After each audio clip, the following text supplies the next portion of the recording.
Welcome back to New Release Rundown. Thank you for sticking around during our break as we reset. We're joined again by Ethan from Zulu's Board Game Cafe. Thanks for having me. Glad to have you back. Nice to see you again. Thanks, man. Do you want to tell us about the store for people who are just joining the stream again? Yeah, if you haven't been there yet, it's a very simple concept, food and board games and card games, two things that go together really well. Lots of good local beers and wines and stuff like that. Come hang out. We have about 200 demo games to play. We have board games for sale. And where's the store located? Bothell, Washington. And actually this weekend, if you're a big Magic player, the new Throne of Eldraine comes out today, actually. So you can come play in our Friday night booster draft, or we'll have events this weekend. Come pick up your copies. And yeah, it's 10234 Main Street in Bothell. So pretty easy location. You can't miss it. It's starting to look like a castle at this point. Are your renovations completely done? All our front is done. We have a new patio open and a new room open that are just fantastic. I don't think I've been there since those two new spaces opened up. Yeah, it was kind of a war zone for a while, but it looks great now. And the front of the building actually looks like there's a business there instead of just some homeless person living there. Squatting or something, which is a lot better for a Zulu's business. new branding. Yeah, no more people coming in going, is this a store? Or so Great. It's pretty great. Well, it looks like you brought a whole bunch of games, so why don't we go through them real quick? I did. What do you want to start with? Let's just start off with Horrified, since I think this is a pretty anticipated game, and it's universal monsters and everything, the Mummy, the Dracula, Black Lagoon, Creature, Frankenstein. All those guys got put into their own board game by Ravensburger. And this is designed by Forrest Bazan. Right. Who they also did Jaws and a whole lot of games. Villainous. seem to have that license, those good licenses.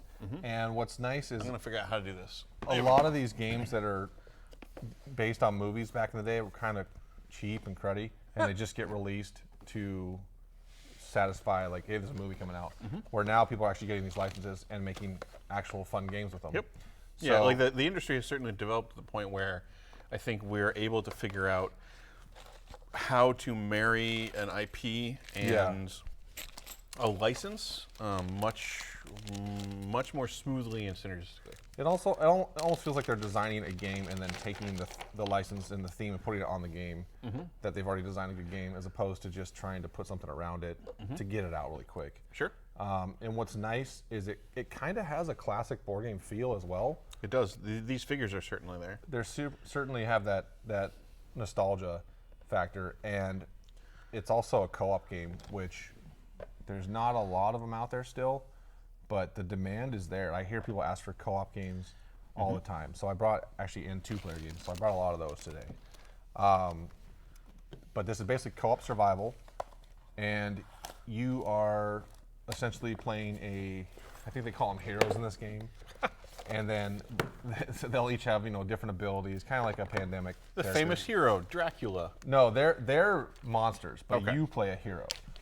And so you're basically just trying to save villagers and stuff like that from this crazy place.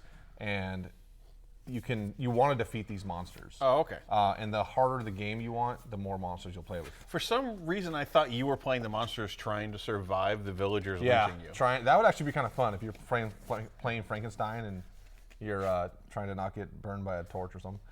I don't know. Okay, so you're trying to protect the village from the Invisible Man, the Wolf Man, Creature from the Black Lagoon. Wait, so is that the mini for the Invisible Man? I guess it is. No, they don't have one. You just can't see them. Yeah, I was about to say, like, that seems real weird. Like, I almost wish that they just didn't have a mini. Anyway, the mechanics work that way. That would be awesome. So we got Dracula. It should just be a base, actually. Dracula, Mummy, Frankenstein and his bride, Creature from the Black Lagoon, the Wolf Man, and the Invisible Man. Yep. But yeah, you're just going around. You get to collect items you can use. You actually don't have health in this game, so you have to discard items when you take damage from the monsters. Okay. And if you don't have any items to discard, then you die. But if you die, you get to respawn back in like the hospital. So it kind of has that map that's kind of reminiscent of like it's a town essentially. So it's got all the locations from the barn, the inn, the dungeon, and you're just moving around. You have basic objectives to do. There's a monster deck that tells what the monsters do. So no one plays the monsters. They act, I guess, by the cards and what it tells me. Like an AI deck. It's like an AI deck, yeah, exactly. So it seems really well designed. I love the art style of the game, and again, Like classic cinema fans are really going to be in on this. Yeah, it's another good co-op game out there. It is co-op, so you either win together or you lose together, and there's 2 losing conditions where there's only 1 win condition. So it is a difficult game, and like I said, if you want to make it harder, you're like, this is too easy, you just add another monster. Cool. So do you know how well the detail of how the mechanics work? Because like Pandemic has set kind of a standard formula for a lot of co-op games. Is it like that, or is it distinct from it? It's similar in the way that instead of having like diseases or whatever they're called, the monster deck is actually what you flip over to determine what the monsters are going to do. Sure. So there's not like going to be like an outbreak or whatever, but some cards are obviously worse than others, and if the monsters are basically able to attack the villagers and kill all the villagers, then it's going to be really bad for you. Okay. So you have to, because if there's villagers in certain spots, you're going to have to go to those villagers. You're forced to go there to protect them, because if you're not protecting them, you're going to lose. Okay. They do not come back. Okay. You do. Cool. So again, like you basically get toys. Yeah, toys are good. Yeah, little minis. So again, like this studio has been putting out a whole bunch of really great licensed games lately. Yeah. And Ravensburger, I think, has been publishing several of their games. Yeah. Although the studio is now part of Funko. Yes. So they're the same people behind Funkoverse and stuff like that. Yeah. I'm sure we'll have those soon enough too on the show. Whether or not I'll do them, I don't know. But yes, Force Prazan is knocking it out of the park. Oh, I think my microphone fell off my shirt somehow. Give me a moment. Do I just dance while you Apparently do this? I don't know. How do I entertain the masses? All right, let's try give the technical difficulty screen? Oh, well, I don't know. It's just I've never had my microphone just fall off of my shirt before. So, yeah, so Force Present's been doing a whole lot of great stuff. I think we're kind of in a golden age of licensed games. It's awesome, because you finally are getting these cool IPs and a good game for them, as opposed to something that's $15 at Walmart and it's like, well, this is cheap. The components are cheap. So if you want a co-op game, if you are a big fan of classic movie monsters, then Horrified is something you should check out. Yes. Great. And on that same line, we should do Until Daylight. Okay. Because it's similar in a way. Oh, we got another box toot. Ooh. Always the best. It is quite a day today. So we're going to do Until Daylight? Yes. All right. We'll just stick with the horror survival co-op stuff. Okay. This is a Kickstarter game. It is available retail as well. This is the retail version. Nice art style. It's a very distinct box. The art style is really cool. So there's some crazy looking monsters in here. I don't know how much you can get to them, but I don't know. Really cool, like anime-ish looking monsters. Sure. What it reminds me of. But yeah, this game is also going to be a co-op / horror survival game. Plays differently, but yeah. So you have your guys. You have one of 6. I don't know what they're called, survivors or something. Heroes, characters, whatever you want to call them. But the interesting thing about them is each hero has their advantage, which is unique to them, and that's nothing new. But they also each have a disadvantage, or a drawback, as they call it. So there's good and bad with everyone, and it's not like... It's very indie comics art style. It kind of is, yeah. What it strikes me as. All right, I hit the limit. That is how many I can stack up. This is almost kind of like a video game inspired. Sure. Where, think like wave combat, like I don't know, like a horde mode in Gears of War. Or like something like tower defense kind of thing? Kind of tower defense, except instead of towers. So think like you're survivors and you're holed up in a cabin or something, trying to fend off the monsters. Trying to survive until daylight, maybe? Kind of Walking Dead-ish. Okay. You go through 10 waves, and you have this game has a timer. You can use just this, or you can use the app that you can download for free. And what that does is this game's played in a couple phases. So the difficult part of this game is every person here that's playing, if there's 4 people playing, every one of them has to survive 10 waves. If one person dies, you lose. There also is a leadership mechanic to where people have their own kind of selfish goals, and if you become the leader, that gives you certain perks. and you're the ultimate decision maker and stuff like that. So you can do stuff to get experience to gain these perks. So it's a co-op game, but somebody wins. No, you actually either all win or all lose. Okay. But the leadership thing gives you ultimate power, and sometimes you want to be leader. Sometimes there's good reasons to be leader. Okay. I thought you were suggesting that basically So that's what I thought too. the leader wins more. No, there's just some certain things about leader because there's a lot of negotiation in this game. So if you've ever played a game like 5 Minute Dungeon or XCOM where you have time and you're working together, but you have to work together quick because you're going to have this massive deck that's full of, it's like your scavenger deck, right? Like a pile of rubble. You're going to have a minute to basically take your turn. I get a card. I get to decide who gets it, and then and I say next, and then the next person gets to go. Okay. And you're trying to get through as many of these items as you can in that minute. And then anything that's like indecisions, like, okay, I got this item, who should have it, or I want it. Well, no, you give it to me. I have this. You know what I mean? Depending on whatever they have. But it's real time in the same way that time. XCOM was. Exactly. So you're thinking, well, this is pretty easy. He has a bow. I'll give him arrows. Whatever. What if someone else has a bow and they need it more? He's got a dog. I don't know. Because you need everyone to survive. So someone might be able to use something better, but someone might need it more. Sure. And a minute seems like a lot of time to go through a bunch of cards, but when you're really doing it, it's frantic. Yeah, I mean, I've played XCOM. And XCOM's the game where all the individual jobs are not difficult in any way. Not at They're all. very simple. But when you're 30 told seconds. when you're told you got 30 seconds to deploy your team to the mission, suddenly things get real stressful. And that's what makes this game fun. Now, the things you haven't seen yet are there's also all these awesome monsters that you put out love here. this art. And wave one, you're going through this rubble pile. You have your minute. You're like, cool, this is easy. But then monsters come out, and they go to the person, I believe, who it ended on. Okay. So it's like hot potato. Sure. If you're the last person to be in the scrap pile when that timer goes off, you're getting all the monsters. You don't. It doesn't start like here, monster you for you for you, and go around. You get every single monster that comes in the wave.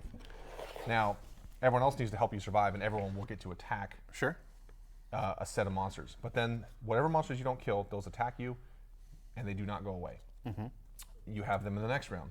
So you certainly do not want to be the last person again and get more monsters. Sure. I mean, it sounds like there could be an interesting thing of, as you start making different players stronger, you're trying to intentionally end the scavenging phase, but it's that minute will go faster than you think. You could just be like, I don't want to be it. So you're like, boom, I'll keep this, your turn next. Yep. You know what I mean? Like, go, I don't even care what it is. I don't want the monsters. So there's a little bit of selfishness in this game, which is what I like. It simulates survival. Oh yeah, we forgot to ask. We're friends until it comes to the point where I'm going to die. So spite level on Horrified. Very well. Yeah, spite level. I think it's a little smaller. But this is a co-op game with maybe not so much spite as just selfish, enlightened self-interest. Yeah, and that's why it interests me, because it is co-op, and yes, everyone has to survive, but it puts that human instinct of like, I don't want to die. Even if we're all going to die, I don't want to be the one that dies.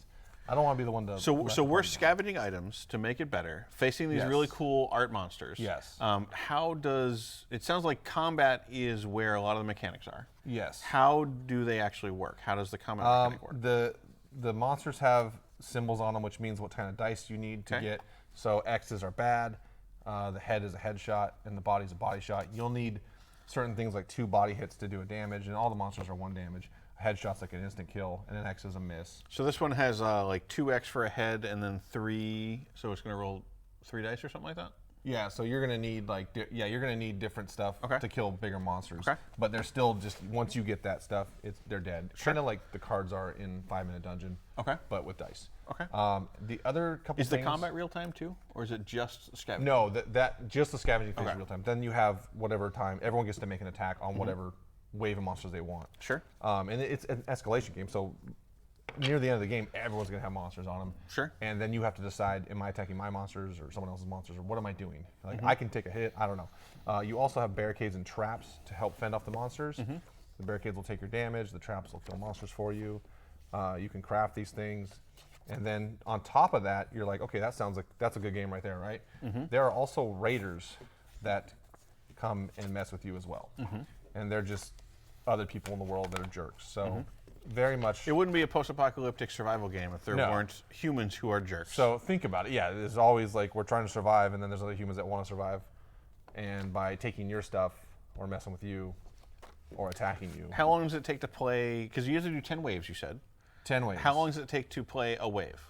Because so it's a minute for searching, and then combat Probably takes 5 to 10 minutes, depending on how quick you are. So obviously, it's a minute regardless of the scavenging phase. Mm-hmm. And then after that, it's just how quickly you go. So when you're first learning, obviously, it's going to take a little longer. Like, okay, let's make sure we're doing this right. But as you're going, you're going to get a hang of it, and you're going to go quicker through the so combat phase. even then, it's like it's a 1 to 2 hour game. It's I'd say it's a 60 to 90 minute game basically. Okay. First time probably an hour and a half, Okay. maybe 2 hours if you're Taking it slow. basically just okay, let's figure this out. But I highly recommend this game. Really well produced and Kickstarter game. Again, the Did a art good style is job. very, very striking. It's think so. very like indie comic.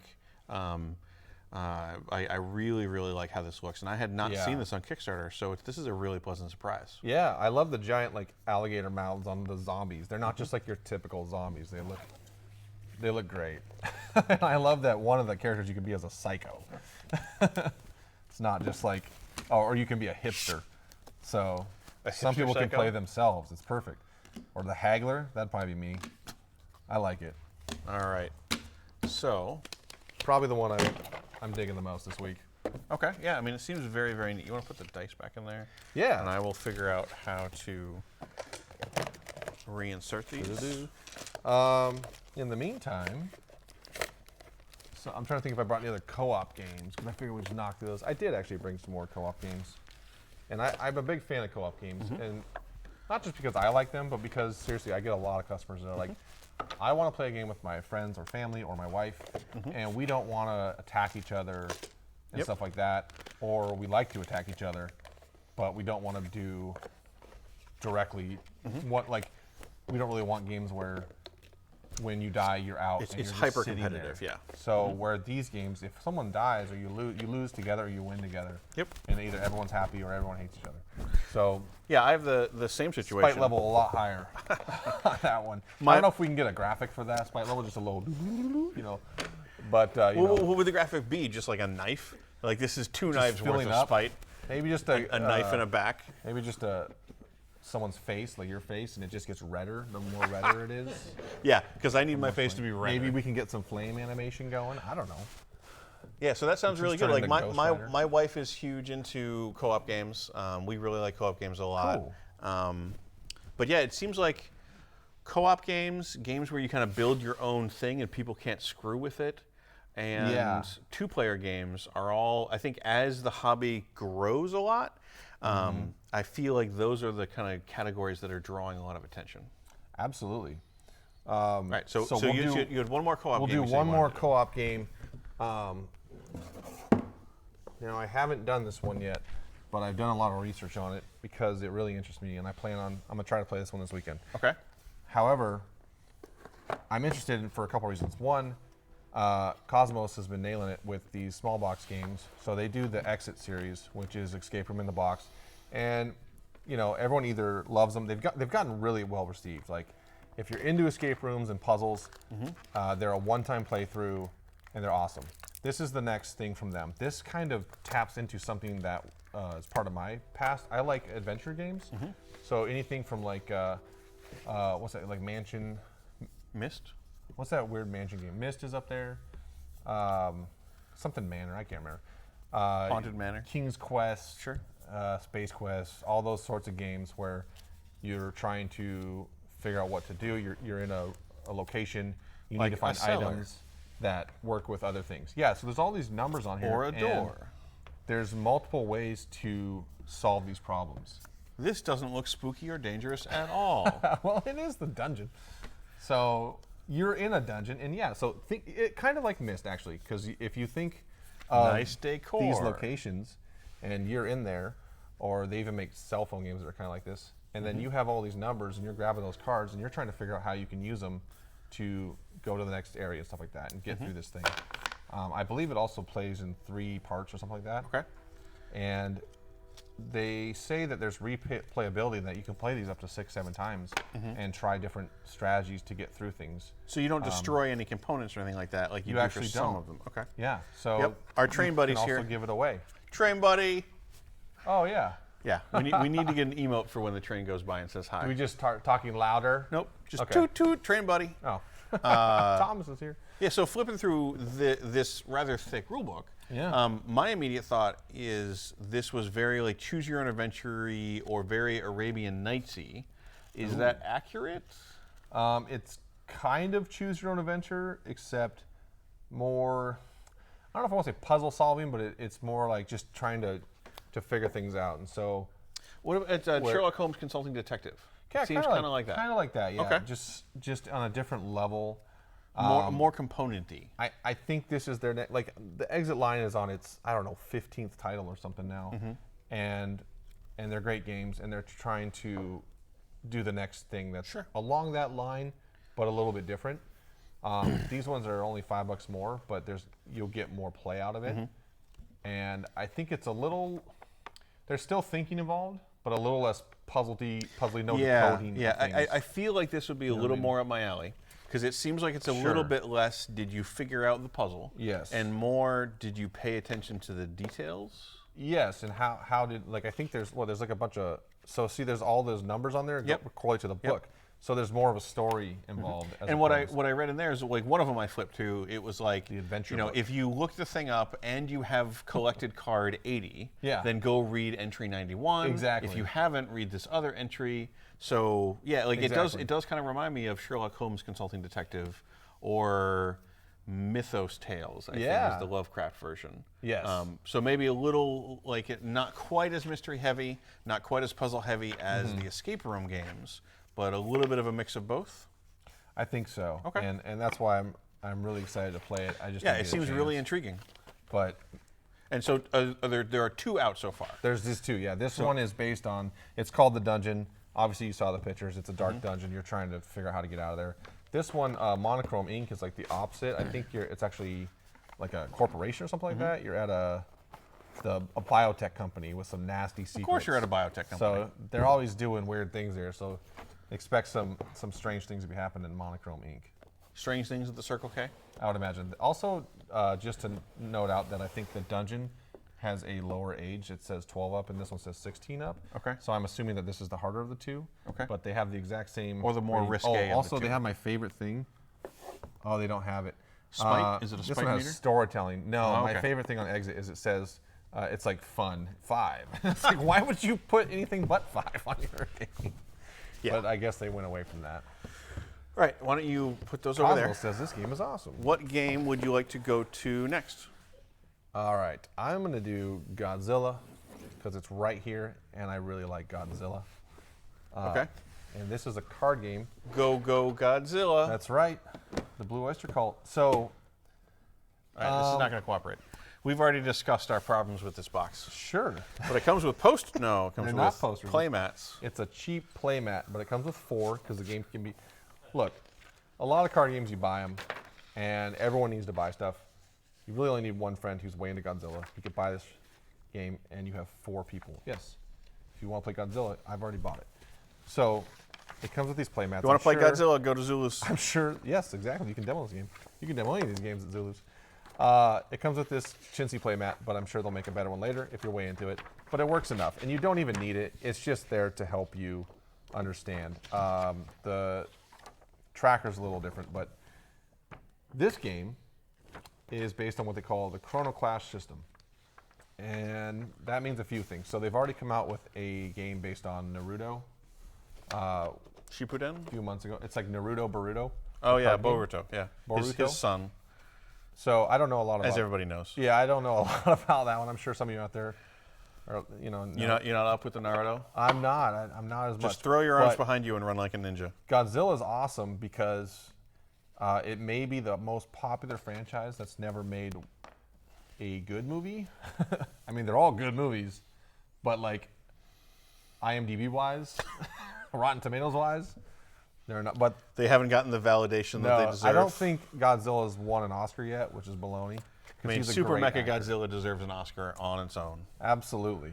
But I love Godzilla ever since I was a kid. So when they made a card you game, didn't like I'm the let's most do this. recent Godzilla I movie? did like it. That being said, it was still. It looked terrible. It was a great movie. Sure. The trailer looked real bad. The monsters were great. Let's put it there. Okay. I'm glad there was more fighting of monsters. There should just be no humans in Godzilla movies. So, this game has a couple interesting. I'm not going to go in the whole thing. There's all Sure. the strategy and stuff, but there's a couple things that this Chrono Clash system does that if you also are interested in Naruto, you can, same thing. There's a couple things like, one, you can see on the map, it has this thing they call, part of the Chrono Clash system is this timer. So most games have some form of mana or resource that you use to play your cards. And one of these cards, like, let me have a random card here. This card costs 7. Awesome. So if I'm first and I start on 0, I play this card with 7, and I'm player 1, it goes up to 7 on the other player's track. Oh, interesting. Yeah, I know, you got a little baby Godzilla. And then So it's kind of like a tug of war. Yeah, and then they get to play cards until it goes to the 1 or higher on your side. So Interesting. the bigger cards you're playing, the more mana you're giving them to spend or time in this game.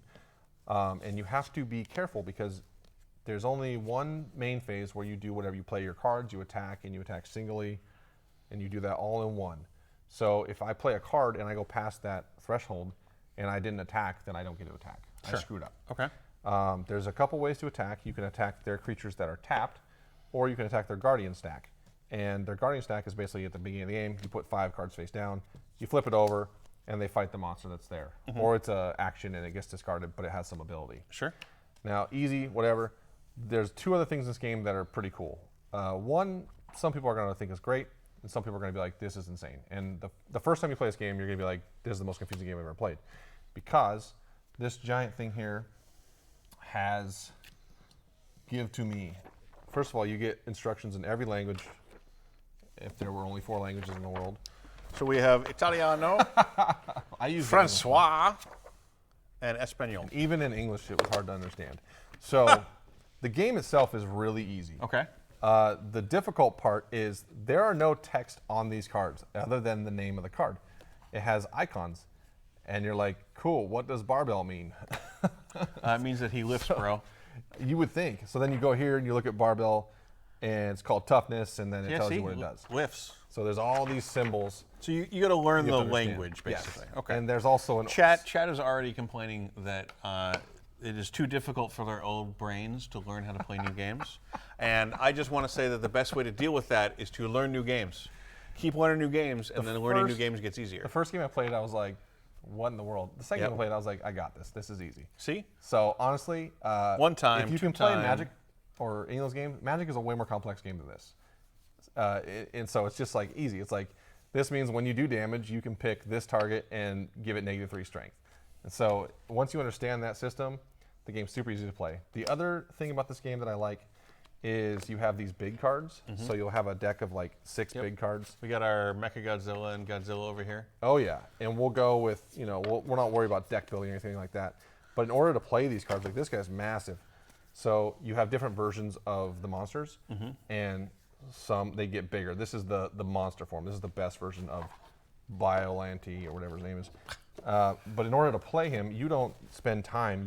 He costs 9, so you have to sacrifice 9 cost worth at least of your monsters that are already out there to play him. Okay. And Okay, then- well, so can any? So, I card. mean, obviously, this is not going to get shuffled into your deck. No, you have a separate deck. So okay, so each player has a separate deck of giant monsters. You'll have have your 6. extra You have deck. your extra deck. Got it. So you have basically 2 hands, but in order to draw these cards, you don't just get to draw them when you want. There's a special icon on here that says to draw a card, and then so you'll have 2 hands to deal with in this game. It's actually a pretty quick game. I mean, 30 minutes isn't unreasonable, other than your first game when you're trying to figure out what every icon means. So once you learn the language of Chrono Cross, well, no, what is it? Chrono Clash. Chrono Clash. Once you learn the language of Chrono Clash, then games are super fast and easy. Pretty much. Cool. I mean, the mechanic of the like a zero-sum tug of war game thing? of mana, Yeah. basically, or of resources, is Yes. really, really intriguing to me. In that you can play anything you want, but the moment you play anything, those are Yes. resources you're giving your opponent to use against you. Is a really interesting way to balance things. Yes, because you can, if you play a big card right off the bat, they might end up coming back with 2 or 3 cards and only leaving you with like 2. And then you're constantly just giving them, if you keep playing big cards, you're just giving them the chance to play a lot of cards. And having the biggest cards isn't always the way to win in this game. So even though they help. Are you sure this is the right game for Godzilla then? Well, they're all monsters, so they all do something. Like there's cards that are elusive and can attack you without being able to be blocked and stuff like that. So chat wants to know if you can use this to play Naruto versus Godzilla. I'm pretty sure yes is the answer. That's what I was told when Naruto came out.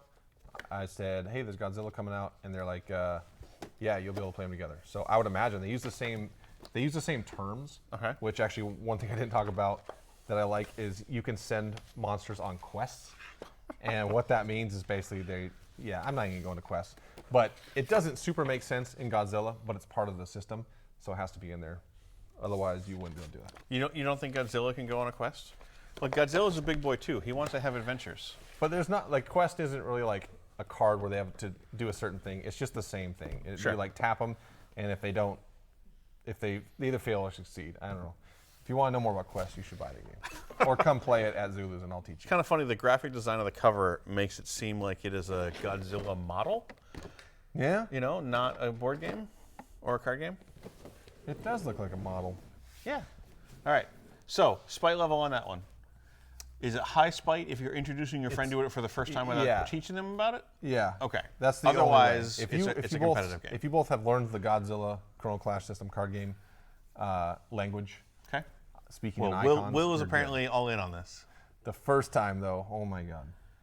We expect a book report, Will. What game next? What game next? Let's do something more crazier. More crazier than Godzilla. That's good English, right? I believe it's a Euro pronounced game. Ceylon, not Ceylon. No, it's definitely Ceylon. So this is something.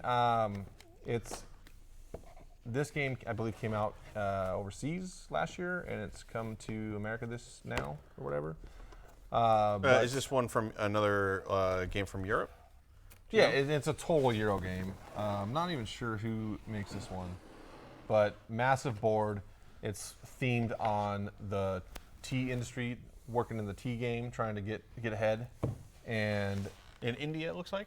Yes. And there's a lot of things going on in this game. It's kind of one of those. So I'm not going to hit on every single some aspect. player boards. I see a hex map. I see tea leaves and stuff. a million tokens. These are tea leaves. Obviously, So, they kind of look like do you whales like and Euro teardrops. games? Because this is how you get Euro games. Yeah, so I'm just going to go over a few of the interesting things. But we're all like, this is Tea Empire or something like that? Are we trying to you're- grow the best tea, sell the best tea? So there's like companies and stuff that they want you as their supplier. They want the best suppliers. So you're trying to get hired by these companies and selling your tea. You're growing the tea.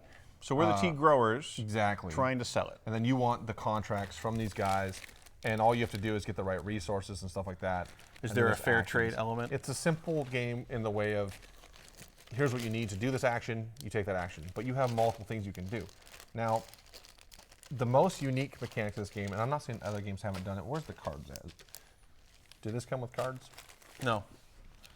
It is the one component it does not have. This is my demo copy, so maybe someone stole the cards. I don't know. Fantastic. We're not on camera live or anything. Nope. So, well, this game generally comes with cards. Super important. When you buy most it, essential component. If They're it really doesn't cool come with cards. cards, we'll fix that. Okay. I wish I had a card because it's literally the coolest thing in this game. The cards have, it's a regular size playing card. It has an action on top and an action on bottom. The contracts? No. No, they're wait, action cards. right there. Yeah, Yeah. I don't know if you can see them, but 46 action cards. sweet. You know, Totally not you here. know those times that you get the rule book and you're like, man, the rule book wastes so much space showing me all the components, and then you actually need it. Yes. God dang games. So there's this spot here. I don't know if you can super see it, but really simple. So you can place the card on that spot. One side has a dot, that means you, and the other side has 3 dots, that means the opponent. Okay. So depending on the way you play the card, let's just say this is the card for some reason, even though it's not, If you put it this way, you take the action. Whatever action's on top, whatever. Yeah. So you get to choose which action you take and which action your opponent takes. If you flip it the other way, it's the other way around. That is intriguing. The other thing is it has an action in the middle, like just like take 2 money or something like that, or move or something like that. So if you're like, I can't do the action that's provided because of whatever reason, you can take, I'll just take 2 gold or I'll move a guy. It also has these weird hexes that get put on the board when set up, but that's a whole other thing. To kind of like change the board setup. So the intriguing thing about this game and what I like is when you are always active during this game, even though it's not your turn.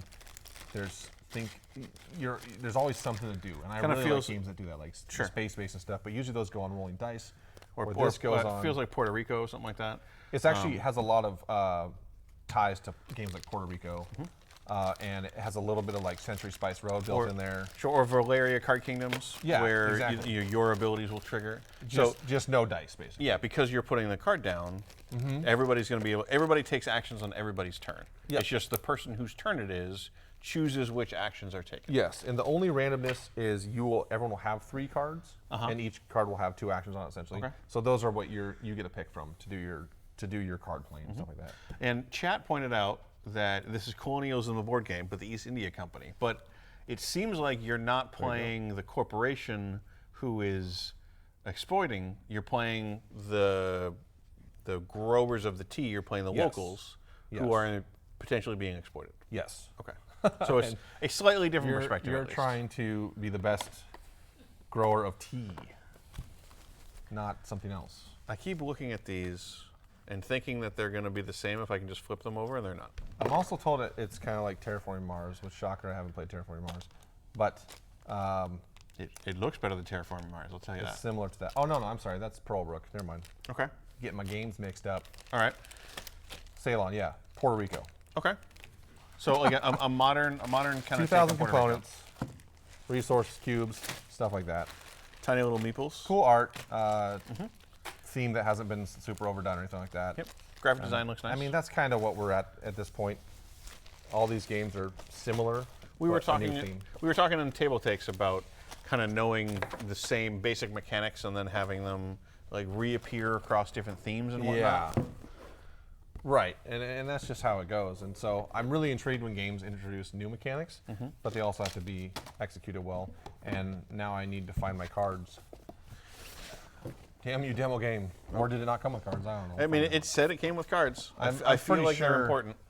I'm pretty sure my team probably took them out to sleep them and didn't get back in there. Or you'll go to the car and they'll just be in the bottom of your car. Did I How did I? I rotated it. I rotated it just to make it good. Unplayable. And then managed to mess it up. It's all good. Sometimes they start that way too. It's a nice solid box too. Let's grab one from your side, man. What would you like? I'm thinking, let's just go to Pearlbrook since you were already confused about it. Confused by it, yeah, exactly. This is the one that has Terraforming Mars aspects, I suppose. This game, if you haven't played Everdell, I have not. But I hear good stuff about it. It's a super cute, themed to a 10 of woodland critters building the best village they can, trying to get, I don't know, be the awesomest village, I guess. Woodland critters, super cute themed, like over on top of a really good game. So it seems a lot like Root to me.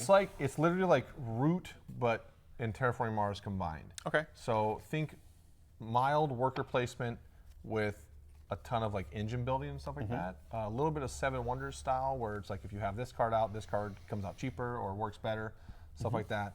So great game. Pearlbrook is an expansion to I didn't bring Everdell. Everdell's a bit to set up. It has this giant board, and this actually goes on the side. This canoe-shaped board goes on the side. It is It canoodles with pond. the board? Yeah, it connects to it. So the board has a giant tree and stuff. It's just want to point out that there's an axolotl adventure. See, now, they're not a... so this was what do you call it? Race you can choose, I guess, but... Faction, whatever you want to call it. I think you get otters or something in this one. Along otters, with like hedgehogs and stuff like that. So this game is just adding to the main game. Now, it does a couple things different. One, there are minor actions in Everdell, which some people don't like. This actually has these things that cover up those actions and changes what they do. Okay. So even if you're like, I don't want any of this, I mean, I think you probably need to play this with them, but it does cover them up. Okay. So And- it changes some of the actions you get in the base game. Yeah, you like they're just gone. You get brand new stuff. It also adds a new resources called pearls, which are actually look very close to pearls, and they're an ultra rare resource, which is it's the hardest resource to get basically, and you need to get a frog ambassador to, I believe, help you get those pearls. Okay. So he's the one. He's the only one. How does the axolotl fit into this? He's one. He's fine. Snout the Explorer. Because you're going to build a tableau in front of Okay, you sure. that has all these critters, and they're also doing things every turn or whenever they trigger in Sure. front of you. I mean, I know one particular person who probably will buy this game for that axolotl if she has not done so already. Yes. And I could have sworn I saw online that you can get meeples of the axolotls as a faction, but I don't know how It's you do dangerous. that because it doesn't come in this. or the If other that's one. So permitted, she probably knows. There's 2 more expansions being kickstarted right now. Okay. So Yeah, the chat was just saying I think the Kickstarter ended this week for them, apparently. okay. Well, if you didn't get on, talk to me because I mean I'll have them. I was won't. gonna I say won't you- have the Kickstarter. I do Kickstart games. They did not. Starling Games does not do Kickstarters for retailers. Okay. But I will They have don't access. they don't have a retailer tier? No, but I will have access to the 2 expansions once they come out. So, but just so, like, Everdell itself is, you said light worker placement, engine building, kind of tableau building Yeah. thing. And this adds a new faction, a new zone, changes Yes. some of the basic information. More cards. Oh, it also adds these landmarks to it, which are worth a ton of points. That's something that doesn't exist in the regular game either. And I just haven't punched them out yet. But Sure. I have played Everdell. I think it's like the art is top notch. It's way up there. This game probably should win some awards. I think I don't know if it has or not, but it was out of stock forever. It came out and blew off the shelves. It's been over a year. It finally got a second reprint. So if Another you've been solid waiting box. for it, it's back now. You can get it, come play it. You can demo it at my store. Okay. I think it's a fantastic game. And when I say light worker placement, I say that because it's typical worker placement, put a guy here, get the reward. You only start out with 2 workers, and then this game goes through every season, and then you'll gain more workers every season. And what's kind of weird about this game is as you go through the seasons, you're still taking actions in order, but once you've completed the last season, which I think is autumn, and you're done with everything you can do, you're just done, and everyone else finishes up. So it's not like however you determine whether you're going faster and you're trying to get certain rewards before people and finish first, that's not necessarily a bad thing, but going slower is also not like a bad thing. It's just kind of Okay. however it works out for you. So How does it compare to, It's say, interesting. other worker placement games like Lords of Waterdeep and stuff like that? let's see. So Lords of Waterdeep is another one I'm embarrassed that I haven't played because I am a board game I mean, connoisseur. I managed to know. skewer the right I know. spots every time. Like, do I lie? No. Authenticity and Catch honesty. me. No, don't worry. I like, know that game is So, I mean, like, just like, regarded as one of the best worker placement well, games out there. it's also a very accessible one, I think is what I'm getting at. So, you know, like, how complicated do you think Everdell is? With the theme, it seems very welcoming. Is it something that people who are new to games, No. like not super new, but who are like getting into games, is it good to jump to that, or do you want to work your way up to it? I would say it's like a level 2 to level 3. It's not Okay. an entry level. If you're playing with people who are pretty good at games and can teach you the game, and you're newer, you'd probably be okay with it. Okay. Your first playthrough is going to be confusing, like most worker placement games, because there's 1,000 spots, and you're like, I don't know what the strategy is. Sure. But like when I played it, I was like, I don't know what I'm doing. And then 2 seasons in, I was like, okay, here's 1,000 ways I messed up. Great. And if I were to play again, I would not do that. Okay. But So if you're the kind of It's person great. who likes to criticize your own decisions shortly after you've made them, That's fantastic game to jump into. every day of my life. Great. Yes. Got it. I think we have 2 games left. We have 3. 3? We got to knock them out. How are we doing on time? No, you're As fine. many as we No, can. let's go. Let's do a quick one. Boom. Kingdomino Duel. Oh, it's hidden. Not That's even- why I couldn't see it. Not going to take a lot of time on this one because Kingdomino's been out for 2 years now. It won It's a rolling right. in 2017, I believe it won Spilljar, or one of those amazing rewards. So roll and write's popular. They've turned this one into a roll and write. It still has a lot of the same mechanics. The difference is instead of drafting a tile, you're rolling dice. And these dice, there's actually 4 dice. Was there only 2 in here? No, I just put out Oh, 2 so you could look Good at them. Lord. You roll the 2 dice, and then you put them together, and that makes your tile. And then you have a 7x5 sheet to where you get to determine. And it looks like we're filling in the shield yeah, symbols? you get to determine where you want those. Okay. They do have to start connected to your castle, which is anything can touch there. And then after that, the symbols, if I were to put a symbol touching another thing, it would have to be the same as the one it's touching. Okay. And then you get to put the X's on where in Kingdomino it was crowns. They wanted it to be easy to draw things. So it's an X instead of a crown. And the crown basically says you score for types of tiles times crowns that are touching. So that's how you get your points. And then what you're looking at right now is considered the spell book. Okay. And these are actually on the back of your thing. As you roll, what is this? As you roll, there's certain things on here.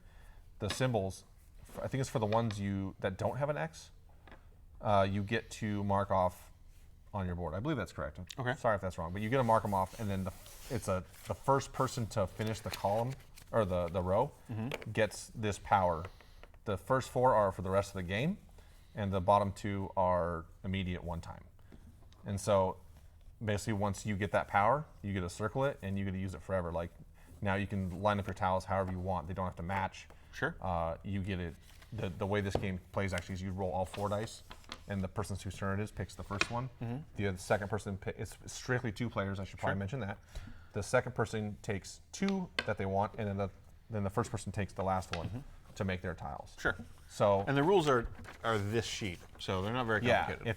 if you really are if you like Kingdomino, or you're looking for that game that you want to play with your kids or your wife or someone who's not like super into aggressive games, this is a quick and easy to play roll and write. Yeah, as I mentioned, we were talking about the games that are where you build your own thing and people can't mess with it. Exactly, and it puts away well. It has a magnetic box, which are always fun. It doesn't make sounds like exploding kittens, but it's still really cool. It doesn't meow or anything. It should have like a wizard zap or something, but maybe in the next one, because I think you're supposed to be wizards. So Because it has a wizard on the for like Kingdomino fans, roll and Roll-and-write write fans, fans. but for people who Blue have Orange fans. people who have just experimented a little bit with roll and writes, what can you compare this to that would help them kind of get how it works? There's so many out there now. I would put this on, like, first of all, I'd put it on the lighter side of roll and writes. Okay. There's not like there's only like 2 things going on in this game. I mean, you got your spell book is like the alternative thing, and you got the trying to make tiles. So it's more Sure. about trying to fit things on your map in a patchworky type of style. Like once you've filled that in, you can't use it again. So Okay. so there's a little bit of what do you call it, like placement issues, I guess. It normally would be tile placement, but in this it's drawing placement. It's your shield seals. Yeah, you only have so much room. They're supposed to be crests or something. Yeah. So in that form, it has like a patchworky type of style. Okay. Because you're not trying to fill up your board, though. You're trying to get things in the best combination to get the most points. So other roll and writes, it doesn't really, nothing strikes me as like this is like this other roll and write. Okay. It's more like other games that aren't roll and writes. Okay. Turned into a roll and write. So, does that make it pretty distinct and unique among roll and writes? I think so. Cool. I think I have people that come in that buy every roll and write. Well, I mean, one of our my coworkers, cheap one and of they're our fun. Gen Con folks, Marion is a big fan of roll and writes. Yeah.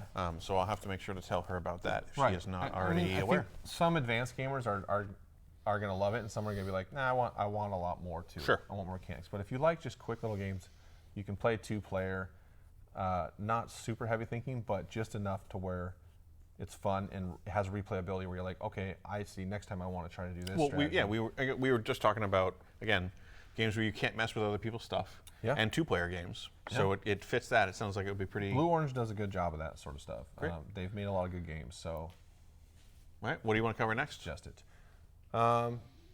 Let's do Foothills, and then we'll knock out Dragonscales last. I think Will was excited about Dragonscales as well. So Foothills. That's why I'm making him wait. Ah. That So way you're he doesn't enhancing the he can't spite leave. factor of that game. Yes. Foothills. Hey, guess what I found? Ceylon cards. Why are they in here? I don't know, but Perfect. all's well that ends We should have well. done Foothills worse, or first, and then we would have been really confused. This game also heavy Euro, but again, another 2-player game. So if you're like Kingdomino, not enough for me. I'm a lunatic and I like heavy Euro games with a lot of stuff. Foothills is probably your Lunatic. game. Only lunatics like heavy Euro games? Lunatics aren't bad. I'm just saying, like I would consider myself a board game lunatic. I love this sort of stuff. Now, this seems to be a train there's game. a lot of stuff. It is based on trains. It is strictly 2-player, and you are essentially building 6 railroads. Okay. You are cooperatively doing it, but you're playing against each other. So you're working on the same railroads, but you want to be the one that's better at it. Okay. I guess. Oh, those fold out. I was wondering why they were This is essentially your player board. Okay. This game also has kind of a neat component, and it does have the cards in it, so I can actually pull them out, and we can see them. The pub, that is a part of the game, is going to the pub, which I like. Oh, these are railroad crossing signs. For some reason, I was wondering how Christmas factored into this. And I think Lookout Games also makes like Agricola and stuff like that. Familiar with them. They made like other couple great Euro games, so I do like that. Okay. So we're collaboratively building a railroad system, Yeah, but then we're scoring separately? Is that I'm not how it's going going to to work? set the whole thing up exactly. There are a bunch of cards. They're all kind of together, so I don't know. But basically, you'll have 6 rows that are each considered a railroad. Okay. And then there'll be like these brown debris cubes on there. You have to clear cubes, build them with these railroad pieces and stuff like that, so that you can advance, and then you unlock new rewards as you advance down the row. Okay. So the railroad is a series of cards that are laid out for us. Yeah, and then you'll also have these actions. So if you see on the board here, it says like A and C. A is big. It's A, B, C, D, E in standard order, and then it's like C, B, D, whatever letters. So what that means is each player will have these cards, and this will start on its C side, and the C is a good action, right? You want to do it. However, when you do it, it flips over, and then it has a lesser action, and then every time you're flipping them back over, and you refresh the good action. Okay. So instead of being like, okay, I use this card, now I have to wait a turn or something like that, you still have that available. It's just a different action. Sure. And you may not need it, or you may have to wait, or you might want to use it just so you can get back to the good action. So that's kind of a little game, a little puzzly game you're playing with yourself to determine how you're doing your actions. Rotate through your do I use available this actions. now, or do I try to build up to something else and then use it? Because I won't have it available right away if I do use it. So that's kind of cool. Here are some board game tokens we don't see very often in the modern day. Basically a sorry piece with a giant head. Yeah. Well, I mean, it's wood. So if you have lost some of your sorry pieces, these do make good replacements. And if you're playing sorry, you probably shouldn't Then be we're watching sorry. the show. Yeah. So you're collaboratively building this railroad. You have these kind of powers that rotate back and forth. Looks like there's also tokens for train tickets. The train tickets, yes. Train crossings. There's exactly 2 of each, so each player can get 1. Okay. But when you grab them can be a thing. Cool. So is this like any other train building game, or? Probably. I would love to say it is, except I don't play a lot. Trains aren't really my thing, so I'm not sure. It doesn't look like Ticket to Ride Sure. or any of the German railway games at all, where you have the giant map and you're building across things. It seems much more abstracted than that. It's a little more about building the railways than having, like, it has a train on the cover, I believe, but there's not like any train models in here. So think more about building the railways than the trains moving across the railways Sure. or something like that. Sure. And so again, it's a heavier 2-player game. It's not supposed to be super long. It says 30 minutes. Yeah, I was kind of surprised, especially with this many components. I almost feel like you're spending as much time setting it up. Yeah, it does have some end triggers. This little palette, it has a trigger with it has a resource thing where these cubes come in on the palette, and then there's an item in here somewhere that goes in the palette, and so it's kind of like a timer as well. You have some train blockades, which were already put together. Yay, good job, team. So this is like, would you describe this as like an engine builder or like a resource management game, or how would you Probably summarize more resource management it? Okay. than engine building. So it's going to be like making resources, collecting them, trading them in for other resources to try to get to whatever victory. Pretty much, yeah, because you're trying to, and you're also trying to like clear rubble out on the track so you can build the track. There's like little holes in the tracks, and you're trying to put these things in there and advance your track. And so scoring, I don't remember exactly how that works, but you do want to get the most points from what I remember. That tends to be what most games want you to do. Yeah, this game doesn't exactly tell you how to play it. It's not one of those games where you can look at the back of the box and be like, oh, okay, this tells me everything. It more tells you about the history of train development in Wales or something. so yeah, I don't know. But it does show you some cool cards and like kind of how they work together. Select an action, carry out its effect, then flip it to reveal a different action. That's the main mechanic of the game. That seems pretty clever. It is, and again, like there's just not a lot of two-player games out there, so I really think that this game could end up being a big hit. Okay. What goes in the bag? The cubes. That's how you draw them, how you determine what goes on the palette. You Got it. draw them. You can see that the resources you do want are scarce, like these white. Oh, the white cubes. That's the one. That's the timer. Okay. So when you get a white cube, it goes on the palette, and there's only exactly 3. I don't know what happens if you draw all 3 in the first turn. Sounds like it would. I think that's maybe where they got the average of 30 minutes. Maybe you put 1 back. I don't know. Oh, baggy. Teamwork makes the dream work. There we go. There we go. All right. Nailed it. These, we'll deal with that later. We got one more game to go through, right? We do. I think it's over on your side. I ate a chocolate muff on the way over, so I'm like super hyper. Just so everybody knows. I feel like I'm usually tired. It's the morning. It's Friday. Everyone's tired. Dragonscales. It was a morning somewhere. Coolest art I've seen on a box in a while. Okay. I mean, this is pretty cool, but until daylight, it was also pretty cool. True. We got some good challenges there. Also kind of like high anime style art. Some pretty cool art on the rule book. You hope you're soaking all this in, Will. Oop, I've started punching out your components. So lots of, hey, whatever. We don't super need those. Hey, I can play the Queen of the Vampires. I'm in. This game doesn't play like Clank, but it reminds me of Clank in the way that there's like a dragon and there's a board you're trying to move through. You're basically trying to escape. I have to say that I appreciate their bold use of pink. Lots of that color scheme. So think of it as you are playing as one of these. They're all villains, from what I understand. There's no good guys in games. No, they're just misunderstood. You have what looks like the Spider Queen from Dark Souls. Oh, hey. There's a million dice, so Javion will be in for this too. Oh. And they're mini. So we have Queen of the Vampires. Yes. A Spider Assassin. The Mindbender. The Undying. And Etten. So you have, you've got a whole bunch of kind of different monsters. We have a bunch of tokens. And they're paintable if you want. It's cool. These are damage. So there's a bunch of things going on. On this board, you can see sort of crystals. This 2-headed dragon. He has a name. I don't remember what it was. It's some kind of 3-headed dragon. It looks like his name is Rulebook, based on this. See? Oh, he is 3-headed. It's the dragon named Rulebook. Yeah, Dragonscales. That makes a lot of sense. These are actually the Dragonscales. These are that's what they are. Currency in this game. So think of this as a dungeon. Everyone's starting here, and they're trying to go through this whole thing, and it has a little path actually drawn on the map of the way you go through. Does sound very clanky. As you're going through, there's different powers on the squares that you get to do. Take 2 Dragonscales, draw 1 villainy card.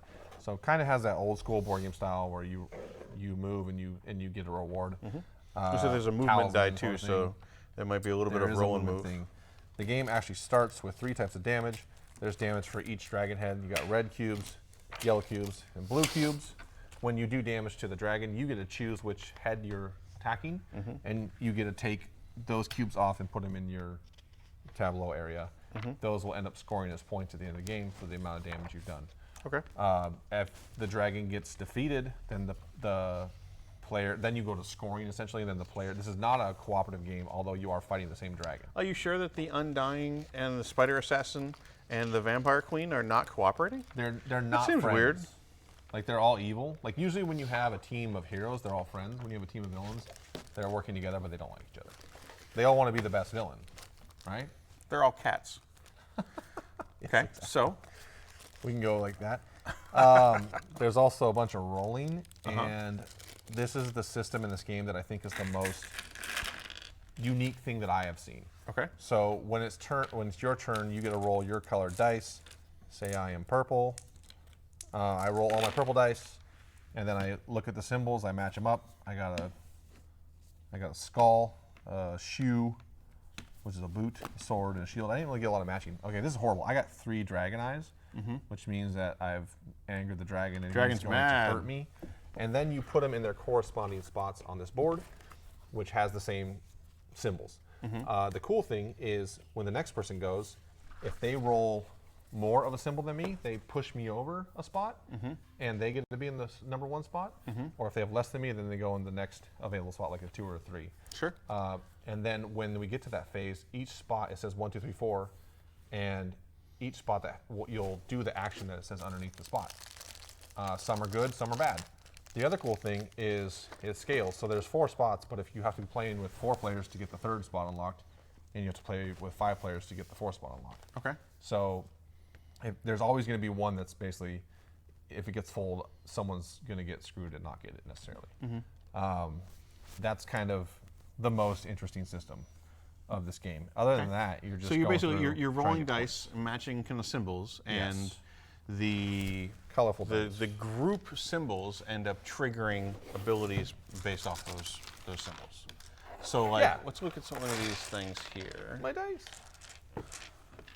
My cabbages. So it looks like, the powers are like healing wounds Yes. or drawing villainy cards. So you're rolling the dice, you fill up the track. The person who fills up the track gets the ability? Person with the most. So if I rolled 2. Oh, so each one of these fits 4, is what you were saying. No? I don't. It does fit 4. I think you can have more though. Oh, okay. But basically, yeah. If I rolled 2 shields, I'd put them on number 1 because there's no one there yet. And then you rolled 3 shields. You'd bump me over to the second Oh, thing. got it, okay. And you get the first one. So you would get heal 3 wounds or become protected from all wounds and theft, where I would just have heal 3 wounds, and the next person would have heal 2, heal 1, and so on. Is it just the most recent person who rolled, or is it the number of symbols? So, for example, No. like if you would roll 3, Yes. and then I rolled 2, would I go here or would I push you over? If you rolled less than me, then you would go to the next Got it. available spot. Okay, If you okay. rolled more than me, I'm not sure about equal, but if you rolled more than me, then you would knock me out. Okay, that makes sense. And so, yeah, you want to roll higher, but you're rolling, so you don't know. The other thing it does is it's not just roll 7 dice and you're done. Yeah, I was It's got going to ask you, like, it's where's got the Yahtzee. choice? So the dragon eyes, they would go here. You cannot re-roll a dragon eye. Sure. It doesn't hurt you or anything, but you can't re-roll it. I can be like, look, I got 2 swirls. I want the swirls. I'm going to pick up these ones like Yahtzee and re-roll them. Cool, I want these diamonds, and then go again. So you get the 3 rolls like a Yahtzee game Sure. or Dice Throne Okay. or something like that. So then, To try to we get the would take symbols you these, want. we would put these, the swirls looks like they're other powers. And The- so the yeah, gems exactly. go there. I think Okay, that great, okay. activates. There's other tokens you can get. These are actually for scoring. So think like a leaderboard. Like, look, you got the most yellow, red, or blue wounds. So you get points for that at the end of the game. Sure. All Endgore scoring tokens. Kill assist, you get the second most wounds. You get 3 points. Stuff like that. So So this is Cool basically this is a kind of a dice rolling game This is with where- like cool stylistic villains. yes, and then you also have cards that are involved in the mix. Okay. They're not cracked open yet. Those are the villain cards I think it was But referring to. yes, you will have things that will be able to tip the scales. Like the in your getting favor. the skull results in your dice give you villain cards to draw. Villain cards, and then the dragon scales are essentially your currency. So I believe that's what allows you to play these cards. Cool. Pretty interesting game if you like I said, it's not really co-op, but you are fighting the same thing together. If you like competitively beating up a dragon. I believe each character has, if I remember right, they each have their own ability as well. On their card, they have different. They're asymmetrical. They're not just the same thing. So I wouldn't be surprised if their distribution of symbols is slightly different. it could be. I didn't get that far, but then they do actually fold as well if you want, because you have to. This is your screen essentially, like your D&D screen, and you roll behind it so people can't see what you're doing. Cool. Pretty cool. High theme. Great art. Quick, fun little game. But we should probably put the minis back It's in before not we. the most like intense game you're ever going to play in your life, but I think it is a very fun, high replayability game for, like you said, like if you're not a super hardcore gamer and you just like rolling dice and cool miniatures and art, then this is probably for you. This is something you can play if you're newer to board games as opposed to, say, a Ceylon or something, which might take a little bit more, or Everdell. Sure. Well, again, I think Deviante's in because there's dice. Yeah. Will was excited about it. Doesn't seem like there's a very high spite level for this game. Not really. A little bit in the way that, I mean, it's a.